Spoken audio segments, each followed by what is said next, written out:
Hi, welcome to the Magic in the Room podcast. I'm Luke Freeman. And I'm Hannah Bratterud. And I am joined today by my good friend, Oksana Esberard. Oksana, welcome to Magic in the Room. Thank you, Hannah. Thank you, Luke. And thank you, everyone who is watching and listening. Yeah. So, all right. Oksana, you are here in Bozeman, Montana with me for a couple of days.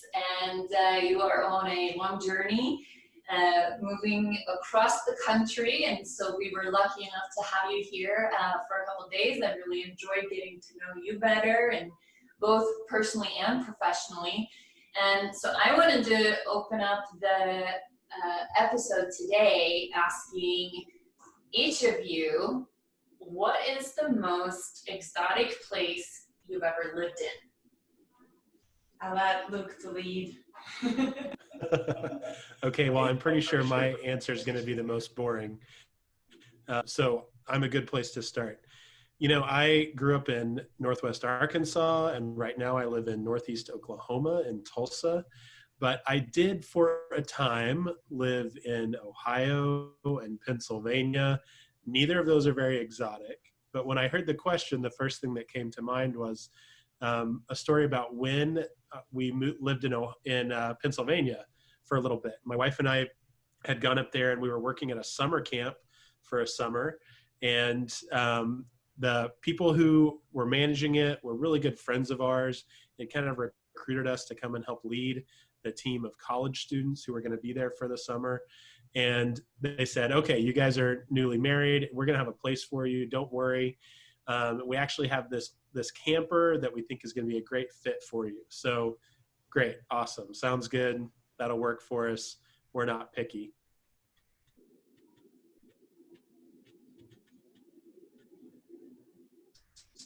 So we got there, and all of this old 70s model travel trailer.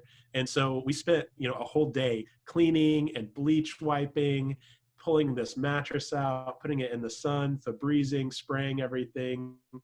And I was like, I'm really self-conscious because I have my new bride there with me. We had probably only been married for 6 months or so. I had gotten her into this whole mess. So I was like, okay, I detailed this whole camper. Things are good. Don't worry about it. And we get in there and turn the lights out that very first night.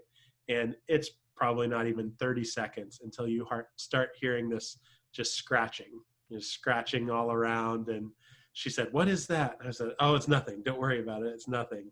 The scratching got louder and closer, and eventually I turned on a light. There's a little mouse, and he was about a foot from my head up on this counter just looking at us.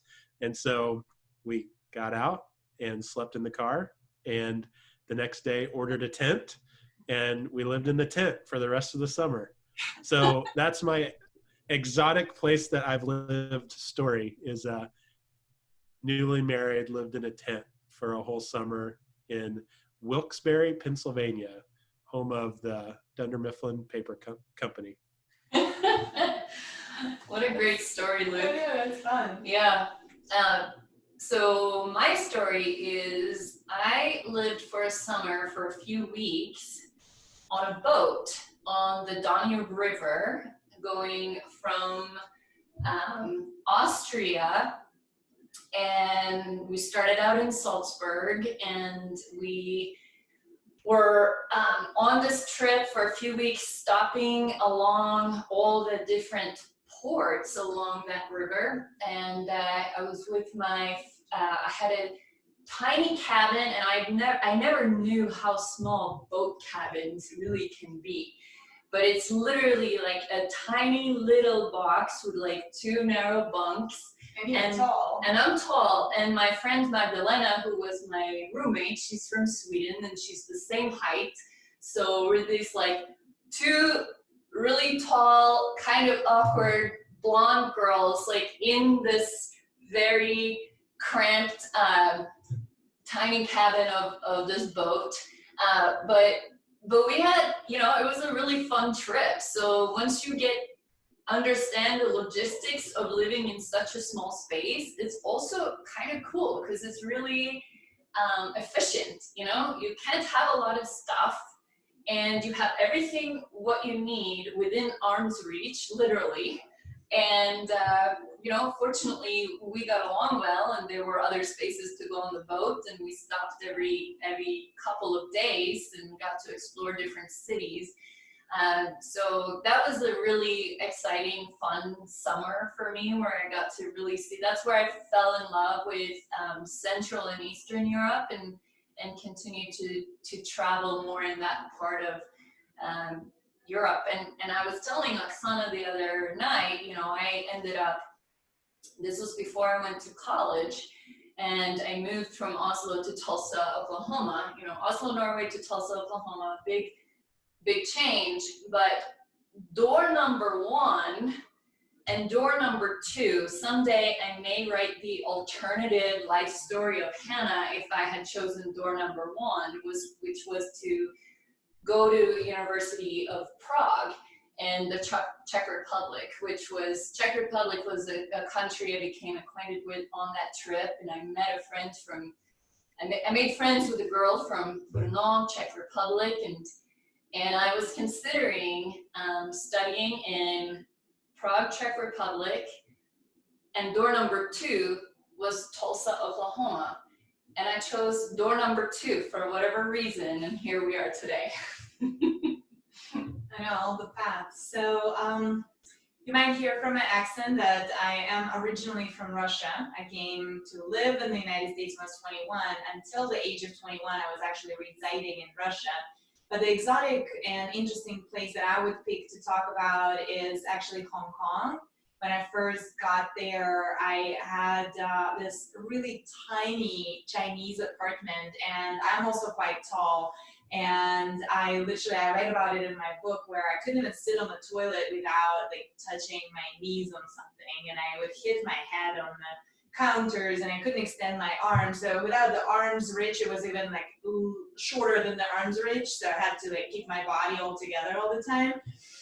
And so it was such an interesting experience, but it was so central, and I was living there for 2 or 3 months. It was so central in Hong Kong Island that it was just the location was the money, and you kind of, okay. But after getting to look at some Chinese apartments where the beds are so short that I couldn't fit, and I was even joking, like I'll climb into the bed and I'll show a realtor that I'm like, how will you see me sleeping here? Like, let's show something different. So these were fun times of just figuring out the space and matching it with your body length in the country that you did not think that this would be a challenge. So that was my most exotic accommodation to live in. Well, it's kind of funny that we all chose stories that included cramped or otherwise confining spaces. Well, I have actually, on my trip here, as I was driving, I stayed in one place which was the opposite. In St. Joseph, Missouri, I chose this bed and breakfast over bookings.com, like literally the few hours before I arrived. And it ended up being an old mansion and historic building, and I really like those. But in that particular day, there was no one else staying. And it was 3-story with like a bunch of rooms and a bunch of like exotic like dolls and statues, and it was just me and my dog, and it was creepy. It was huge. The room was huge. The house was talking the whole night. I think it took me like 3 more hours to fall asleep that night than I would normally take.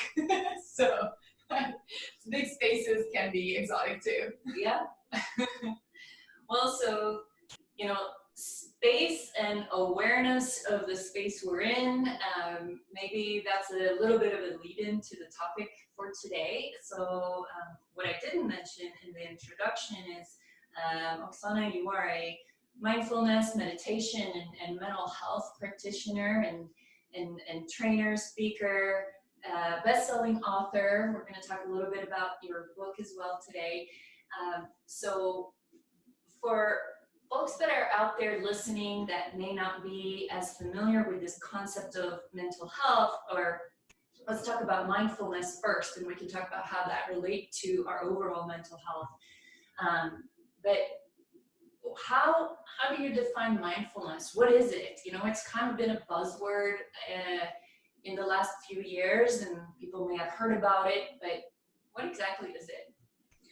It's an interesting question, even for myself. It took me the number of months and maybe even years to discover that, even as I started to work in this space, because there are so many definitions and everything that becomes a marketing word and everything that becomes a hype in the market or haven't shown an interest, everybody starts to bend it into their own direction of how they can apply it to their services, to their business, or to their profession and their work.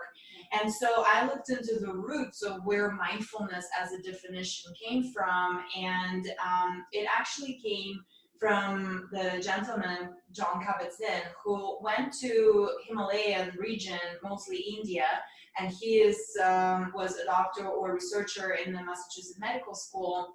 And he went there for his personal evolution and development, and he got so impacted by the tools. And I resonated with this story because actually India is where I received my formal training with mindfulness and meditation, and then I supplemented it with the medical research and science in the modern Western world, and psychology and neuroscience, emotional intelligence. And so when I heard that story, he actually experienced what I've experienced in India, which frankly going to be too weird to bring to the West. Like the black and white, how it's taught in India, is just not going to be received well here.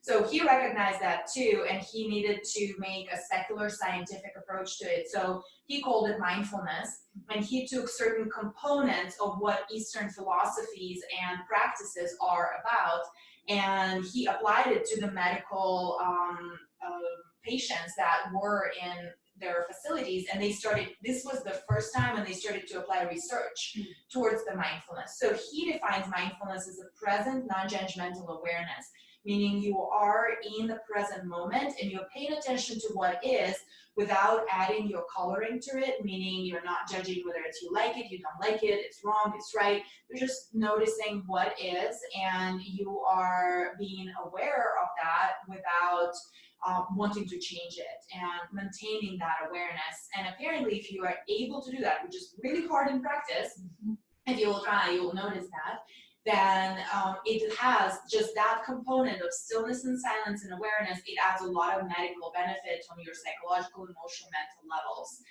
But then it needs more. As all the secular tool, you always want to look at the holistic picture of where we come to that. So, you know, as most of our audience are leaders, either within a team, within an organization, at some capacity, entrepreneurs. I've been on this journey of discovering what mindfulness is, and becoming more aware and being intentionally aware. And I like that, you know, that definition of paying attention in a particular way on purpose without judging what is. And you're right, that's a hard thing to do because our brains are wired to immediately make a value judgment. This happens subconsciously before we even aware. We encounter input, stimuli into our brain before it reaches our conscious thinking brain. It processes in our emotional brain and sends a signal. Does this situation represent a threat or a reward? That's a judgment. Is this good for me or bad for me? And so that judgment has already happened, right? Before we're aware of it. So for, you know, individuals, for self-awareness and to increase our ability to stay mindful, what are some thoughts or techniques, Oksana, for how you can avoid just judging at a snap of, you know, at an instant, because we do it before we're aware of it? Absolutely, and that is a fantastic point, because you're right, it happens unconsciously before we cognize it, and therefore, in order for us to stop the judgment, we need to get our awareness to the point before it makes it. And there are in Eastern philosophies, that technique has always been meditation.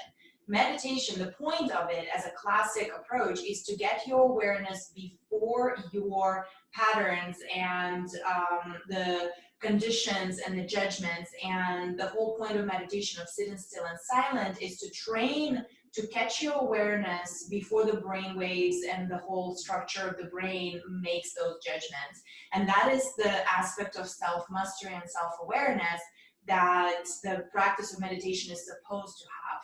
Now, when it was brought to Western world, it got into stress relief and you kind of getting the whole component of awareness, that you are aware that I'm stressed or you're aware that I have too many thoughts.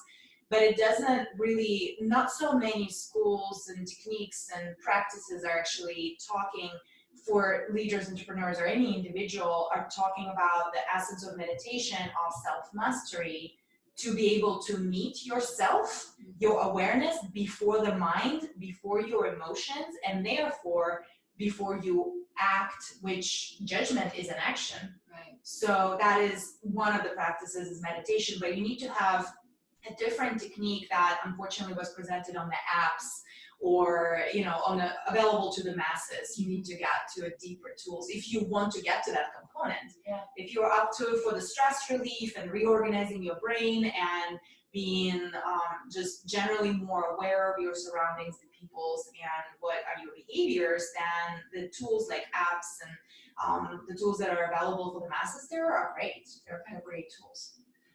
So thank you. And Luke, I'm curious to hear your thoughts and before we kind of dive further into this topic, what are your thoughts on this whole mindfulness and meditation thing? Yeah, so I really appreciate this idea about self-mastery and using meditation and mindfulness as a way to become more aware and then intentional around how we respond to things. And I know for me, going through some of those stages on my own journey, it was really helpful to move into the practice of mindfulness to become more aware of the judgments that I was making and wasn't even aware of.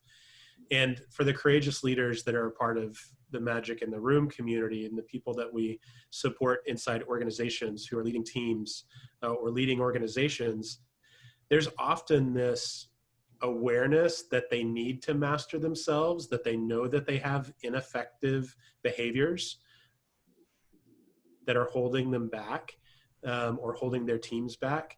But sometimes a real lack of a path forward on how do I master myself? When I think about the experience that most of us have had in the States, and I love this episode because you have me as the person who grew up in the States here and the different perspectives that you all bring. But in the States growing up, especially, with traditional education here, it's so much about how do I measure up to outward criteria and how do I learn to be gritty and push forward through discomfort and pain to be able to perform at a prescribed level. And oftentimes the people who end up in leadership roles have succeeded because they've really been able to learn how to do that, learn to develop a growth mindset in some ways, be able to push themselves through maybe assumptions on how work is done and what's effective to get things done, but they don't really have any modeling or any experience on how do I master the inward side of myself as a leader. And I'm really curious, Oksana, if you're talking to a leader who wants to increase their performance, wants to increase their effectiveness leading their team or developing strategy or with innovation or creativity, how do you, what are your words to them? What's your coaching towards someone who wants to continue to develop themselves? That's a great question, and luckily that's what I've been doing professionally. So I mostly worked with leaders, entrepreneurs, and really executives that achieve that level of success, that level of productivity and mastery, and now they're kind of hit the glass ceiling and they want something different, but they don't know how to get there. They know they're missing something, but they kind of achieved everything in the societal education, like what they were taught to do. They've done it, and there's still a level of unfulfillment, and there's a level of innate desire to continuously expand in us. And so the starting point with these leaders is actually mindfulness, is creating that capacity to recognize where you are at, and mostly is recognizing that conditioning and programming that has been installed in us, just like you just said right now, Luke, about the fact that we were taught, and it's not only in the West, in Russia too, we were taught to be overachievers, that you need to get these good grades to be accepted to this school, to get accepted to this job. And I think on the Western world, and now unfortunately on the Eastern side too, it's a worldwide pandemic in my view, where we've been socialized as human species to think and behave in a certain way, and we were promised to have the fulfillment and happiness if we behave in a certain way. Unfortunately, when we arrive to that point, and some leaders arrive to that too late, they find out that it's not that fulfilling and that you always need more, you always need to get better. So first, recognizing what are those beliefs and limitations that we learned as students, as kids, as being parented by our parents, as a society, as a community, and then applying not only awareness, and I know you guys are big on awareness tools and really cognizing and processing, but what we bring to the table, they're actually tools and techniques that include breathing exercises and different body movements that help to release those memories on a biometrical level, on a cellular level, on a subconscious level, like what we were talking about before the cognition, before the brain. And so these are the tools that I would introduce to the leaders. And usually it's during the private coaching that we would do that, because it's a very personalized work. Because what you've been conditioned is very different from what Hannah has been conditioned, is very different from what I've been conditioned to. So it's very individual to each specific leader or person. It doesn't matter if it's a leader. And therefore, number one, for leaders that are ready to step on that journey, it's a commitment of time, because it's going to be uncomfortable. I'm going to ask you to change. I'm going to ask you to forget who you were so you can become who you want to be. And I'm going to ask you to forget who you were, what your parents told you you were, so you can discover who you really are and what is important for you. And that is out of the comfort zone. That is a tough change for people. So it's a very open-ended question, but it starts with mindfulness. So if you personally want to start that journey by yourself, then starting to becoming aware, noticing, journaling, writing down the patterns, what is happening, the thought patterns, the negativity patterns, the judgment patterns. So starting to observe the patterns. And then most likely once you recognize those patterns, you would need to hire a coach or a trainer to help you to get out of those patterns, because you're the one creating them. So how can you get out of your own hamster wheel? It's very hard on your own. You need most of the people, me included, I have my teachers that help me to get out of that wheel. They will need to. Yeah. Wow. So, okay. So we talked about mindfulness as one kind of band on the spectrum here, but there's a lot more to mental, emotional health, and some of, we talk on, we've had some episodes on this podcast about stress and burnout, and, we've experienced this time of COVID shutdowns and social isolation, and maybe job status changing. And, I think as a population, there was the pandemic of the COVID-19, but I do believe there's also a pandemic of mental health that is resulting from that, right? This wake of this pandemic. And so, it's a topic that's not always talked about so much in leadership contexts, right? Because there's been a lot of stigma around it. I'm a fan of the term brain health, because it really focuses on the fact that everything is in the brain. The mind, the brain is where the mind exists. That's a whole other conversation that we can have. They're separate, but it's the brain that creates our consciousness and our mind, and also our mental health, there's social contexts that we're in, and our emotional health. And I know you touched on meditation. That is one tool I think that a lot of people find a lot of benefit from, and there's actual research that shows that people who meditate regularly actually have larger brains than those who don't. And when it comes to the brain, size actually does matter. So it has the capacity to literally grow more brain cells and expand your cognitive functions. But Oksana, what are some other aspects of mental health where kind of these approaches integrate? Right, and it's interesting that you were asking this question because not so many people do, especially on the wave of the mindfulness, and there's a lot of marketing around the term right now, even meditation. I mean, there's so many applications now that target workplaces as well. And where I look at the mental health, and in the past, we also were working in the mindfulness space only, and the leadership trainings were around mindfulness. But with the COVID-19, we've recognized in our company that mental health is a broader term that not only includes the brain and the capacity of the productivity, but it includes the emotional component.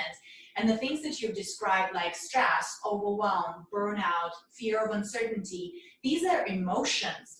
And as you know, in business, emotions is not something that leaders are wanting to talk about, or not even leaders, employees too. You don't talk about, oh, I'm fearful that I'm going to lose my job. It's just not accepted. It's not something that was on the radar. But with the COVID-19, I find it as a curse and a blessing, because more recognition came that we cannot just ignore our emotional instability, our fears, and how we actually operate as human beings, that we are this integral part, and feelings and emotions are much stronger than our thoughts, and they last longer.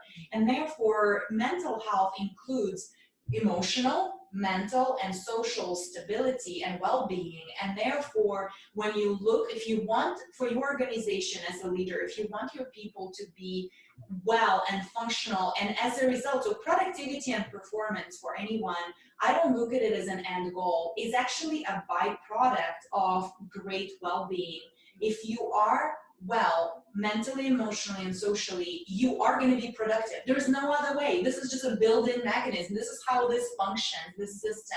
If there's any imbalance on any level, then productivity suffers, and that's when we start to supplement and dissect it and look into, well, maybe if we offer this mindfulness training, that will get better, or maybe if we'll give them financial training, that will get better.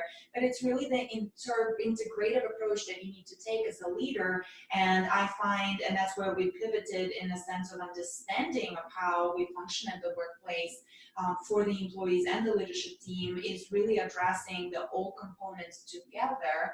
And because mental stability has already been discussed, is opening up the avenues to be able to talk about the emotional stability, and really educating first the leaders on the component that emotions are not your enemies.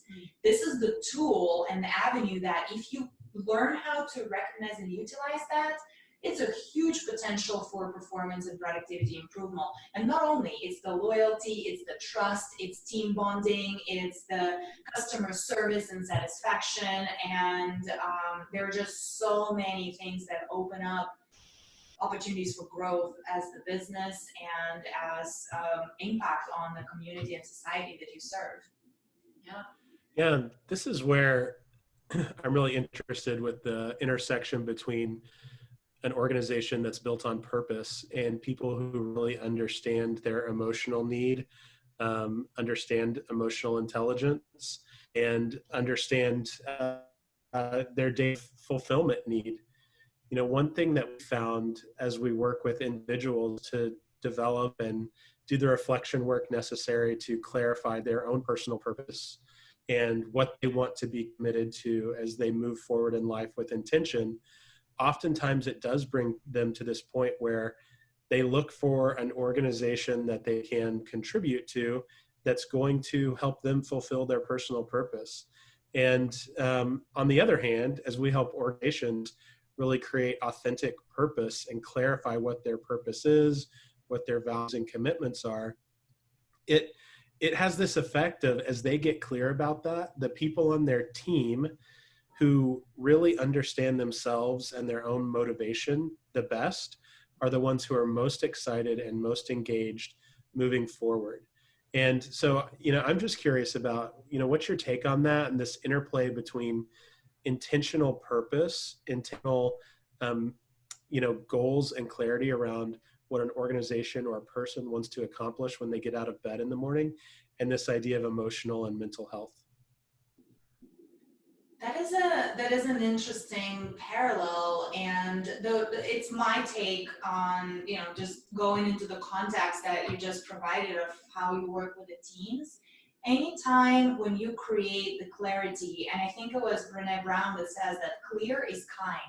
When people are confused, it creates the uncertainty, it creates the fear, it creates the fear of unknown, it creates complexity and ambiguity. And anytime when we're clear on things, we actually can get into the creative part of the brain where we can utilize our full potential of fulfilling that vision versus being in a survival mode of trying to prevent all the things that we don't want to happen.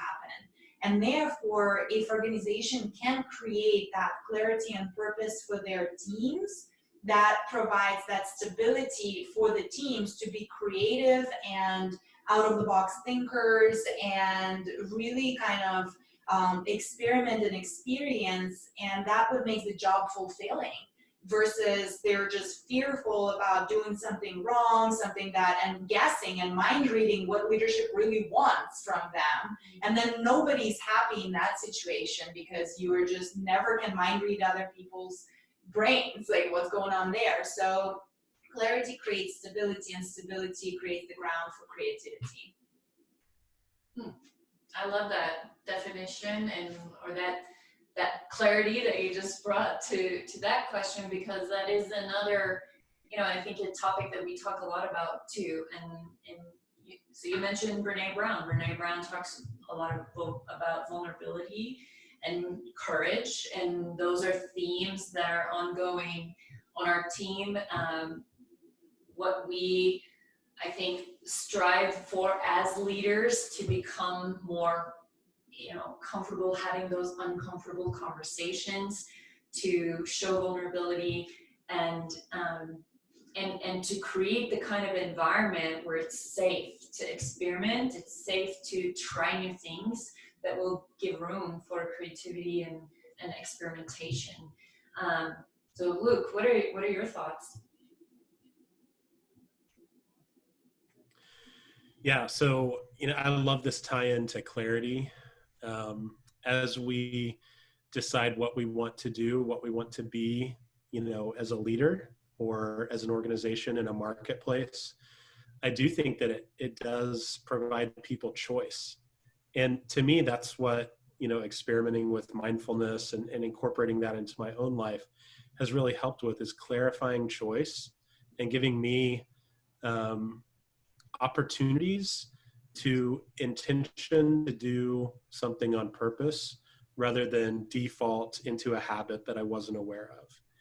And so as we create clear organizations with clear paths forward and clear values, like here's how we behave here versus here's how we don't behave here, I think we do give people that choice to say, I don't know that I ever knew that. I mean, I felt that maybe, but I wasn't sure about it, but now the leader or the organization is saying this is acceptable or unacceptable, or, when we get into the whole world of recognizing value aligned behavior, like people really getting clear about that, then it does give them the conscious option of, do I want to be a part of this or do I not? And if I consciously choose that I want to be a part of something, it makes my connection to that thing more powerful than if I've unconsciously chosen to be a part of it. And I think that's really, one of the holy grails of leadership, I think, is giving people the choice, inviting them into something rather than coercing them into something. And if we can really invite someone into a movement, into something bigger than themselves, and have them embrace it and decide this is where I want to contribute, then we've gotten a long way down the path. And I think that's, oftentimes we say to people, this is 1% type work. This is the type of thing that not everybody does, not everyone leans into, but I think we're really pulling on that 1% string whenever we clarify the choice to engage for our team members. So, Oksana, you do a lot of work both with individuals and with teams around some of these topics that we've discussed today. So, personal example, something that maybe we all experience from time to time and maybe on a daily basis, especially for leading organizations. You have a very busy schedule, things are stacked probably a little bit too tight, you're trying to manage lots of different dynamics with people, with technology, with logistics. Today was one of those days for me, and I felt really flustered and a little bit stressed, and my mind was on, what is the thing that's happening next, and this one thing running over, how does that impact the next thing?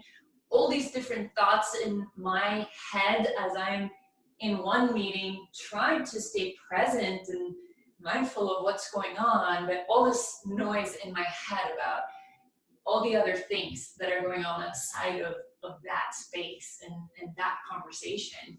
So as an individual, what, and just very briefly, because I know this is work that takes time, but what are some maybe quick tips for an individual to just help center themselves and become a little bit more mindful or a little bit more aware in the present moment? Well, I think I'll become unpopular by some of the leaders that are listening to this episode, because the answers are kind of obvious, but at the same time, it's like, why don't we do that? In a moment, so there are two-folded question of what can you do in a moment and what can you do to prepare yourself to avoid getting into that headspace in general, and I'll answer both. In a moment, what helps once you're already in that wheel and the schedule has already happened and you have back-to-back, what helps is actually, even if you are in the meeting and you're physically talking to someone, you can connect to your breathing, which is a really calming and soothing tool, and it's immediate. So one, you can just start making your exhalations much longer than your inhalations. If you're not on camera, you literally can do what's called straw breathing, when you will exhale through pierced lips, like you're exhaling through a straw, and that will automatically make your exhalations much longer than inhalations. If you're on camera like we are right now, or you are in a meeting where you cannot do that, you can do what's called box breathing or 5x5 breathing, when you will only breathe through the nose. It's so subtle, nobody would know you're doing it. But you will inhale about count of 5, you will hold your breath on the count of 5, you will exhale on the count of 5, and you will hold your breath again on the count of 5, creating kind of a square in your head. By counting, breathing that way, and really even it's about making equal count inhalation, equal count hold, equal count exhalation, equal count hold, you will stabilize your nervous system right there and then, and it can take 1 to 2 minutes. And you can do it while driving, you can do it while you're in a meeting, while you're listening to someone. And our breathing in general has an immediate impact on the nervous system. And then the second fold of the question is, what do you do to prevent yourself? There's such thing as what's called a minute to arrive. Even if you have just 1 minute between the meetings, instead of just thinking and strategizing on what's going to happen next, take a minute to just say mentally to yourself, get still and say, I'm going to leave behind what just happened in the prior meeting. And I set an intention, that purpose and clarity, that I will be as fully present as I'm capable right now for this meeting. It's my responsibility to be my best for these people that are coming to the next. And it's about intention. It's about that clarity and pause. And on the spectrum that you're not going to like, is just don't schedule meetings back to back. You have to have at least 15 to 30 minutes intervals in the meetings for that clarity, for that space to reset, for literal physical breaks, like a bathroom break and a water break. If you neglect those just very simple rules of scheduling, then you will suffer the consequence of overwhelm and stress and feeling busy and your mind is racing. So just one does not go without the other. Yeah, duly noted. I love that. Yeah, I love the breathing tip, and I'll just,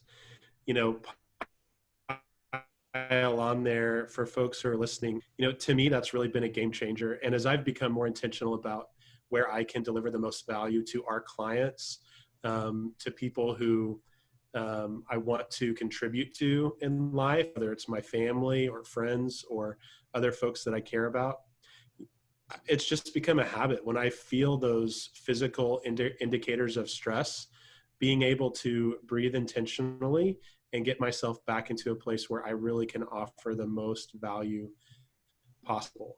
And I know, we have this saying that the soft stuff is the hard stuff, but there are folks out there listening, and maybe it's because I'm sitting in Tulsa, Oklahoma, and we're in the buckle of the Bible Belt and the middle of, conservative America. I'm aware that there are folks who hear those things and they think, oh, this is crazy. That's not real. That's really soft. But the soft stuff is the hard stuff. And if we will master it, it really increases performance. And so, just today, we have one client, and I've been working with kind of the director and VP level for quite a while now. And today had kind of my first, longer meeting with the CEO. And that power differential, as human beings who are really engaged in a power system and in all of the social psychology that goes with that, it can hijack people. And I've seen it happen to people. It's happened to me in the past where you kind of get into a high stakes meeting and you freeze up and you can't get your words out right. But, I'm to a point where, okay, just breathe a little bit, like get myself back centered on where I offer the most value, get my physical space back where it needs to be through breathing. And I really can talk to someone like they're anyone else. And that allows me to ask the right questions and challenge where I need to and offer the most value possible to the people that we're engaging with. So yeah, I just wanted to give that little testimony with that. And I really appreciate those tips, Oksana. Thank you. And look, I wanted to kind of ask you back. It doesn't happen overnight. It's something that you've practiced. We've talked behind the scenes that you said I've been doing it for 3 years. This is what you can do as a leader by practicing these tools and techniques every day, every week. You set yourself up for the situation like Luke just described, where you can apply these tools in a moment. If you are somewhere and you've never done anything and you will try to do these techniques, you'll be off the rail. You're not going to be able to center yourself. You will panic, you will feel inferior, and you will be intimidated by someone in a higher power. So these are the tools that you practice consistently, but they pay off in the situations like that, where you might, on day to day, you might not feel any improvement because you're like, oh, I'm doing the same breathing technique or the same meditation forever and years. But then you really feel the impact when this type of what I call the war zone, you practice for the war zone in the times of peace. You don't start practicing anything when the war zone comes. So you're already applying the tools and the grit and the perseverance and the disciplines and the capacities as you go into the challenges of workplace and leadership. Yeah. And then let's think about also then, so as individuals, the things we can do, and we own our own leadership presence and how we show up in the world, right? And so when we do the things that we need to do to be our best selves and to not stack our meetings back to back so that we can have that time to breathe and even reflect and center ourselves and get ready for the next conversation. What are some things on a team aspect? So for individuals, we have certain practices we can do. You also work with teams and with organizations. So if we take these concepts and apply them to a team level, what are some tips or some tools for teams to practice becoming more mindful, aware of each other's mental and emotional states?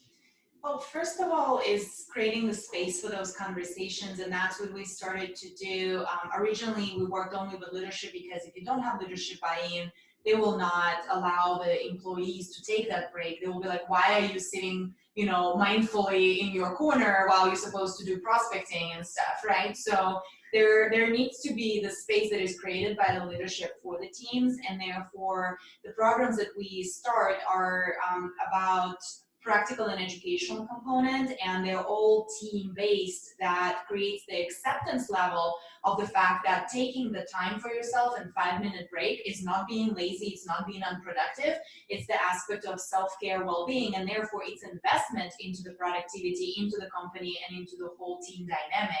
And so creating that room of acceptance and opportunity to practice these tools at the workplace is one of the biggest benefits and components that we've been able to accomplish.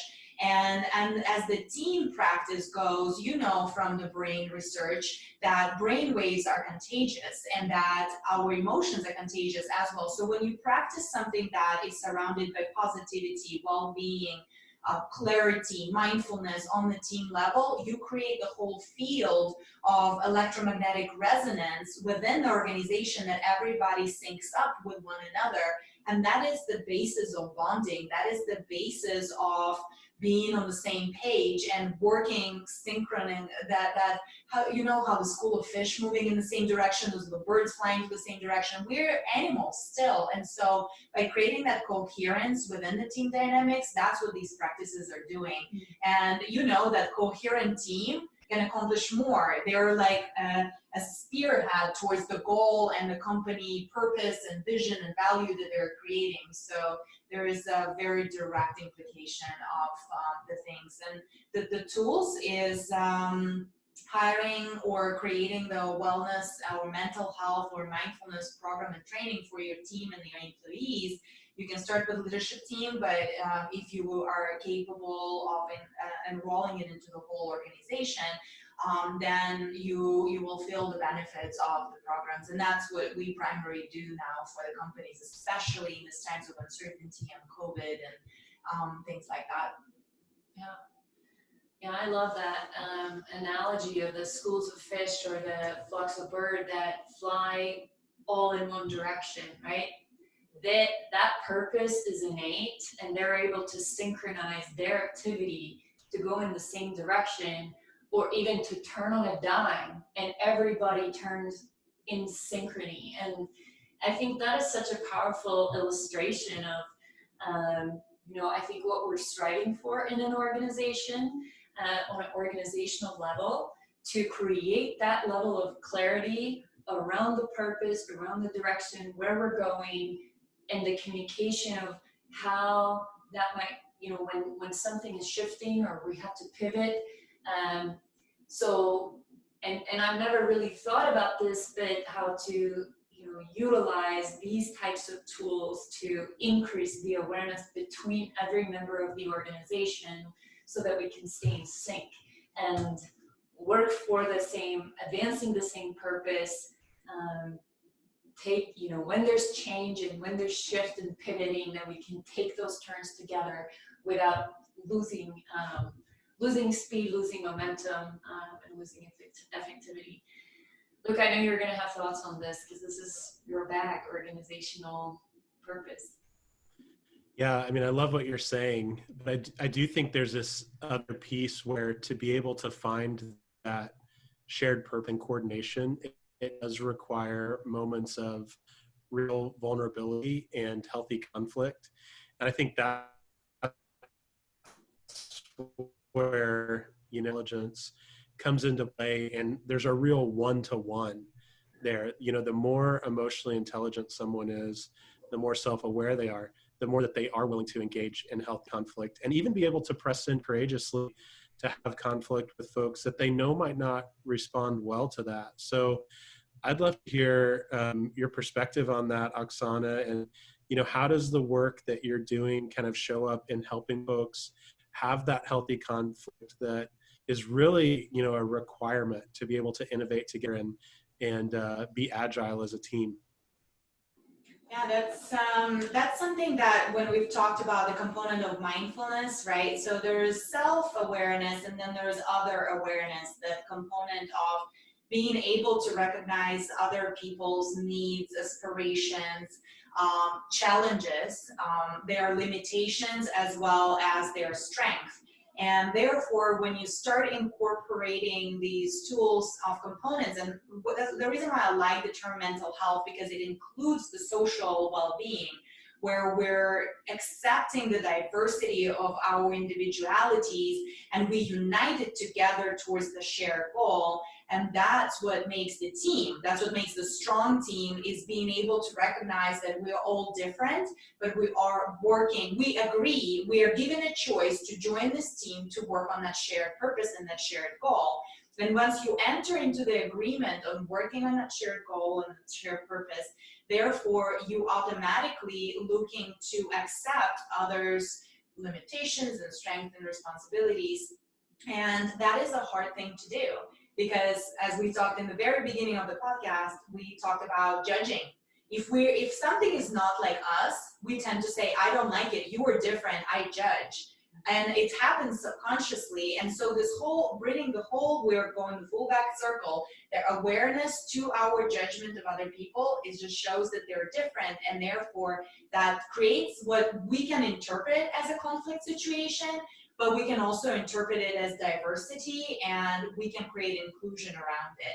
And we can say, well, my strength at this, and you are very different, but you are strong at this, and therefore you take care of this piece of work and I take care of that piece of work, and together we become stronger. And one of our core values is collaboration, and we say that it's the power of many. We are a beehive, not a bee.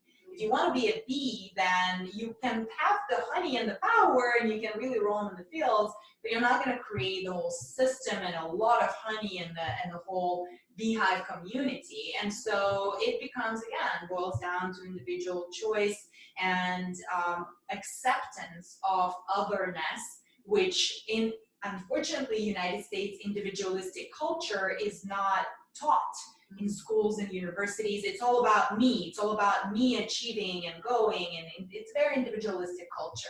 So opening up that avenue within the organizations is something that diversity and inclusion trainers have been talking about and kind of conversing about in years. And it's inclusion of race, it's inclusion of different ages and perspectives and nationalities, and this kind of brings it all the whole loop from the perspective of mental acceptance of it and how do they arrive there.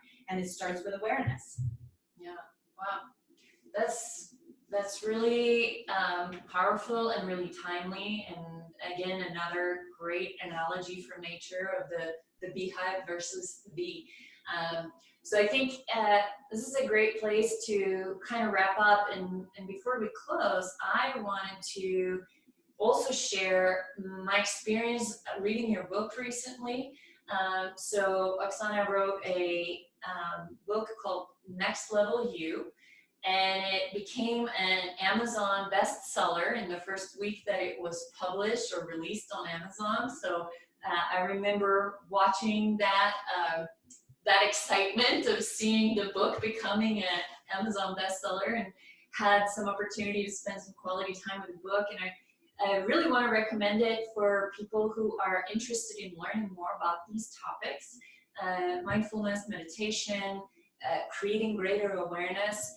And it's just a really delightful mix of personal storytelling. We get to learn a lot about your personal story, Oksana, of moving from Russia and coming to the United States and really becoming a citizen of the world, having traveled extensively all over the world and bringing so many different perspectives. And, you know, so that personal storytelling mixed with the science, and you always ground it back to the science, what we know from science about how our bodies, biologies work, how our brains work, and how the impact is on how we show up in the world. So yeah, just wanted to make sure people are aware of that. And then if anyone wants to work with you, Oksana, and bring you into their team, what's a good way to get a hold of you? I would just say, let's have a conversation, because just like we are all individually different, so are the teams comprised of individuals, so are the organizations. So I don't believe in a silver bullet kind of, or one pill fits all and can cure all the things. So I would be happy, you can connect with me via email, sana@sattva.me. On the website, SattvaMe, SattvaMe, there's multiple ways to schedule an appointment, and we can have 5 to 10 minute conversation to see what are the needs, where you want to bring these tools. Some companies are still struggling with the stress components, and some companies are ready to move on to the productivity piece. Some company wants it for the leadership team, some company wants it for employees, and therefore it's really a discovery of where we want to start for the particular team, and then we'll create the package and the solution that would be available and budget sensitive. We recognize that we're in a challenging time, so therefore right now we really about finding the cost-effective solutions, and we have a lot of great opportunities to make it as cost-effective as we don't no longer need to travel. So it's all virtually based, so no matter where you are in the world, no matter where you are in the United States, we will be able to help you. As long as you speak English, Russian, or Spanish. All right. Luke, any closing thoughts from you before we close today? No, I just want to say thank you to Oksana and just appreciate this perspective and approach. And I know one thing that we always say is that, you know, most of the leaders out there in business focus on systems that you can see, business systems, operating systems, and how do we change behavior to help people adopt those systems and become efficient. But there's this whole other under the surface area of mindset and clarity and alignment around purpose. And I think that your work has so much under the surface applicability.